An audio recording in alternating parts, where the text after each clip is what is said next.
Welcome back to the Built Bodies podcast. I'm your host, Alan Jaramillo, and in this podcast, we talk about how to make fitness a lifestyle as well as how to build your body. And in today's episode, we're going to be going over exactly what I would do if I was starting from zero again. How would I approach my fitness journey any differently than what I currently did in my own journey right now? And if you're someone who's just starting out, if you're someone who you've been taking action, you've been showing up to your workouts, you have been preparing good meals for yourself, maybe you're just getting into the habit of tracking macros, this is going to be an awesome episode because I'm going to dumb down everything that you should be focusing on and everything that you shouldn't be focusing on. So we're going to break this down into 3 big topics and then go in deeper on each individual one. So if you are driving right now, pay attention. If you're at home, pull out a pen and paper. This is going to be a very valuable episode. Now, the first thing that I wanted to start off by saying is that when I first started my fitness journey, I was trying to figure it out for 4 years, okay? So if I had this information prior to that, I would have saved 4 years worth of time and my results would be better than what they currently are. Now, I don't dwell on that, and you should not dwell on how much time maybe you've wasted after listening to this podcast, but I wanted to go ahead and bring this to your attention so that you can take immediate action and start seeing progress, okay? Now, the first thing that I wanted to actually say is that number one is hiring a coach. What I would have done differently and what I wish I did differently is hire a coach sooner, okay? And the reason why, just to give you some statistics here, is that 3 times more people lose weight when they work with a coach compared to other methods. And 80% of clinical trials for nutrition and weight management coaching found improvement, okay? So this is one of the biggest things that you can do because it collapses the amount of time it takes for you to gather all the information that you need to gather to learn how to approach your fitness journey correctly, okay? Now, I am a coach. I own a coaching business, so I want to put that out there right there. But that doesn't mean that I don't recommend other people to other coaches. There are so many wonderful, great, and educational coaches out there that really do help a lot of people. But there's also other coaches that just are a little bit behind the times, not really great with support, and maybe they're just not doing it for the right reasons. So I actually wanted to guide you through how you should pick a coach, okay? Whether you work with me and my team or you work with all the other amazing coaches out there, there is plenty of people to go around, so I'm not trying to make this to plug my own coaching. I sincerely do want you to see success, and you might not be the right fit with my own coaching program, okay? And I wanted to give you some things to look out for. So when you're choosing a coach, the first thing that you really have to look at is testimonials, okay? Both video and pictures. Some picture testimonials can be edited or changed up and whatever. So that's why I do think it's important to at least try and find some video testimonials on the coach that you plan to hire, okay? Or written reviews also work very well too. But I also wanted to talk about aligning with their method, okay? I have a perfect example about this. One time I reached out to a coach and he was a bodybuilding coach, okay? And I'm talking hardcore bodybuilding coach. And the reason why this is a very important thing to understand is that I don't really want to be a hardcore bodybuilder at this point in time. I wanted to focus on eating flexible foods. I wanted to do kind of what I'm doing now, where I can still go out to eat and I can still, enjoy myself a little bit when I want to. But even if I don't go out to eat, I don't want to just follow a meal plan all the time. And that's exactly what this coach gave me. This coach also had different, ideologies based on what the current evidence suggests. And I did all my own research just to be able to bring this to his attention. And he was kind of just stuck in his own ways, which is 110% okay. I'm not judging. Some people still get results that way. However, I had a problem with it. And what I should have done before is I should have tried to understand how this coach was going to coach me. Okay. What type of ideologies did this coach represent? I should have asked myself those questions, and I wish that I did. Okay. A lot of people who come to work with us are not competitors. Okay. They're not people who want to step on a bodybuilding stage. They are people who want to know how to incorporate fitness with going out to dinner, including alcohol, but still getting killer results. Don't get me wrong, but they want to make sure that they know how to live like outside of a box, not inside this restrictive box. Okay.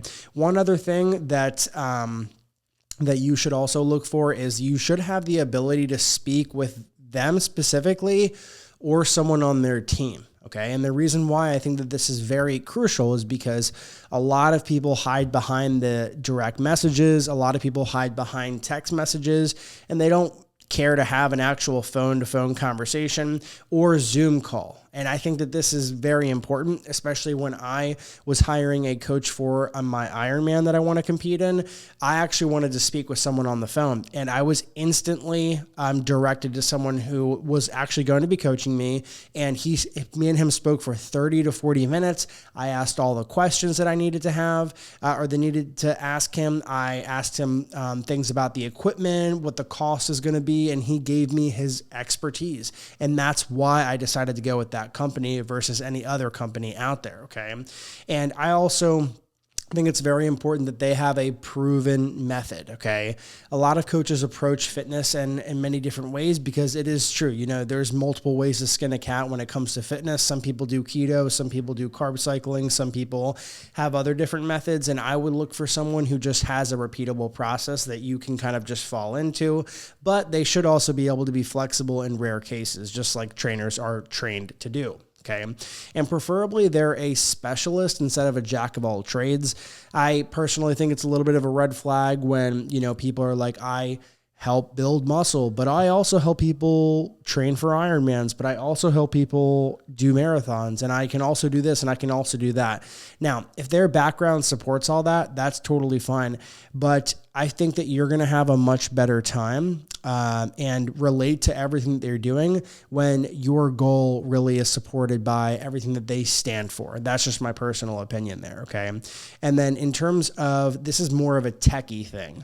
I recommend that you find a coach that has very good back-end systems. And you might think like, what the fuck does that even mean? Like, why would I even give a shit about back-end systems or anything like that? The reason why you should is because that is going to dictate how fast they get back to you. Okay. So their ability to communicate with you is predicated upon how overwhelmed they are or how much they give a shit. Okay. So in our coaching program, we have, a 24-hour response policy where you're always going to receive a message back.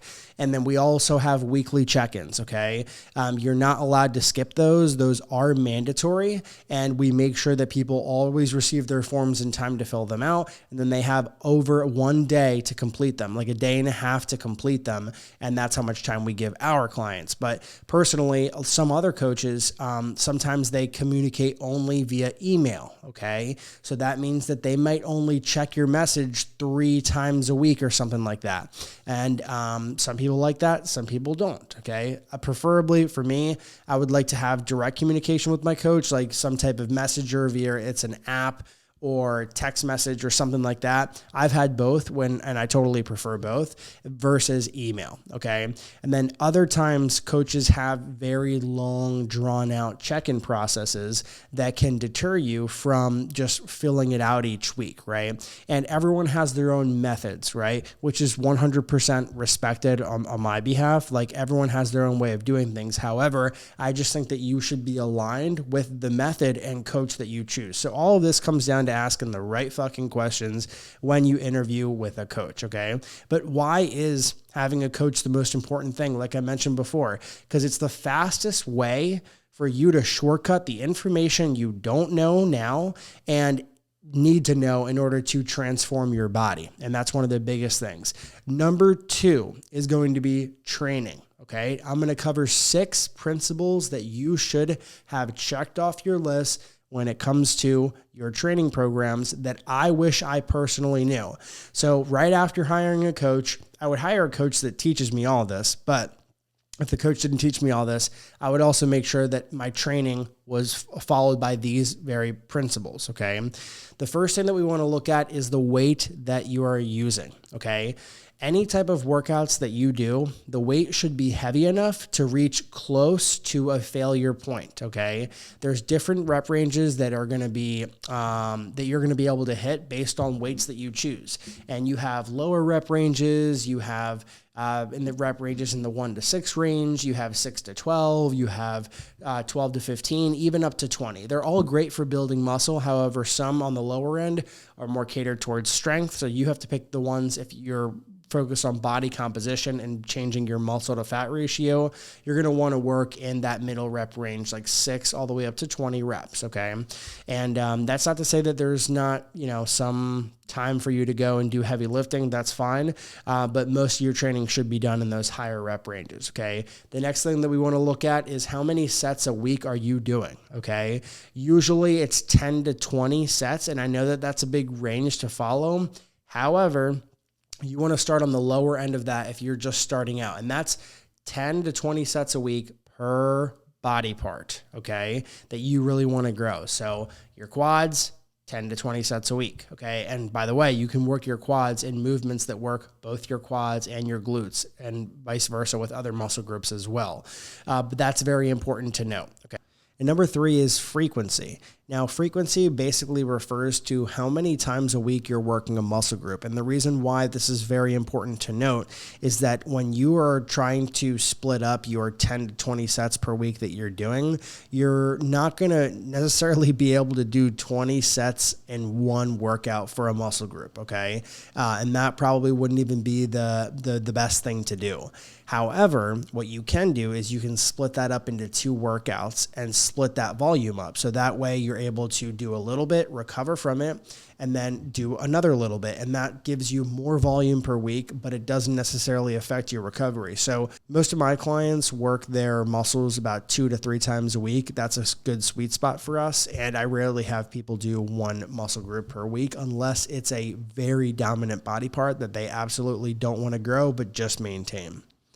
Now, the next one is rest intervals. So you want to take rest because you need to be able to perform on consecutive sets. Now, a lot of people like to rush their working sets, and what this does is it basically just shortchanges yourself. You're not going to be as strong as you need to be if you don't have at least 60 to 90, 2 minutes, 3 minutes. With heavier sets for compound exercises that are involved like a barbell and a lot more stability, and they're multi-joint movements, you're going to want to look at 2 to 3 minutes minimum. But if it's isolation exercises, you can get away with 60 to 90 seconds. So that's one thing to check off your list.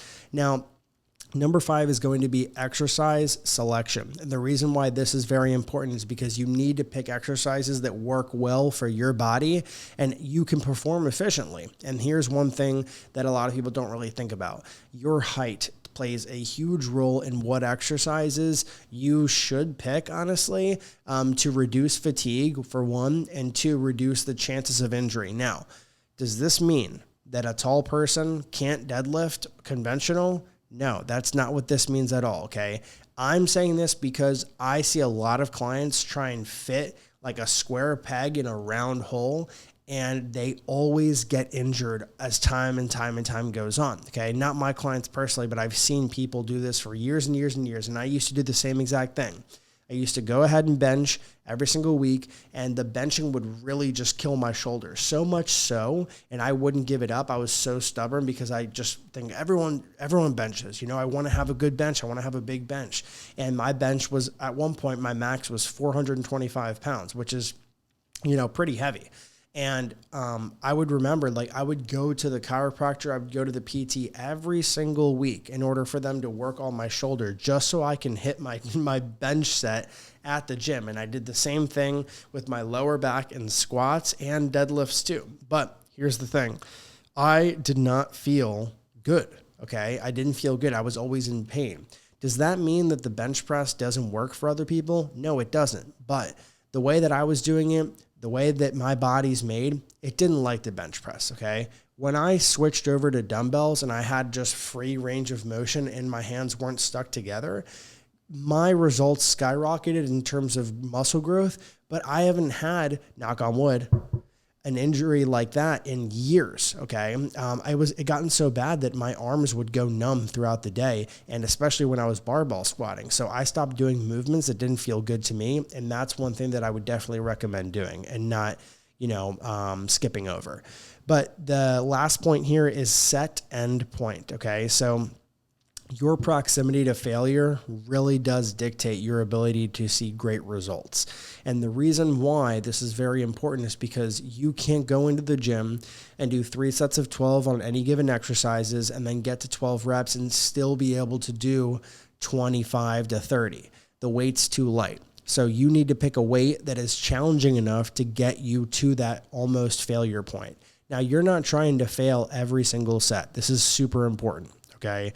But what needs to happen is that you need to find out what that failure point is so that you know exactly how to get close to it enough to get that result and break down that muscle tissue. Because eventually your body's going to adapt and you're going to have to find that intensity to keep moving things forward.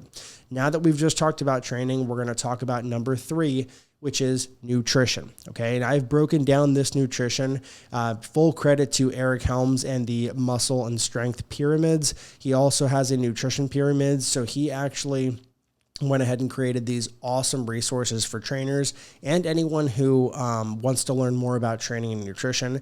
But these things basically, he lists out the hierarchy of importance in terms of what really matters with nutrition as it relates to weight loss and body composition, or weight gain and body composition and bodybuilding. Okay. The first one on the list that I really would focus on if I just started from zero is I would focus on calories in versus calories out, simple energy balance, because this is ultimately what dictates your ability to drop body fat and drop weight on the scale versus gain. And if I knew this earlier on, it would have just been much easier. Okay. Everyone burns a certain number of calories a day. And if you eat a certain amount of calories below that, you will drop body fat. If you eat above it, you will gain body fat and you will gain weight. Okay. And this is very important to understand, simply for the fact that this is where a lot of people kind of go wrong, because they think, oh, healthy food means results. It does not mean results. You can eat healthy food and still gain a lot of weight. And I've been there, I've done that. That's why this is the first thing that I would learn. The second thing that I would learn is about macros, okay? Macros talks about proteins, carbs, and fats. And we can include fiber in there too. But these things are very important because protein, carbs, and fat, and getting very specific with these, allow you to actually change your muscle to fat ratio. Why?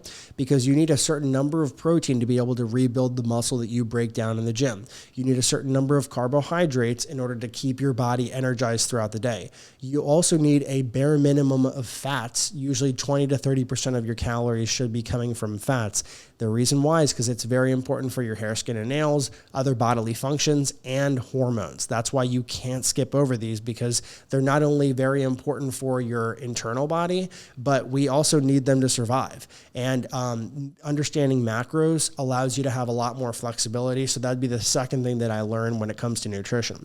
The third thing, we cannot forget about micronutrients. This refers to vitamins and minerals that you may be deficient in, or because of your work-life balance, your surrounding areas, maybe there's no sun outside, so you need to supplement with vitamin D, something like that. These things cannot be forgotten about either. However, they're ranked number 3 on this list in terms of what's most important to change your body and what I wish I knew when I first started. And number 4 is going to be nutrient timing, okay?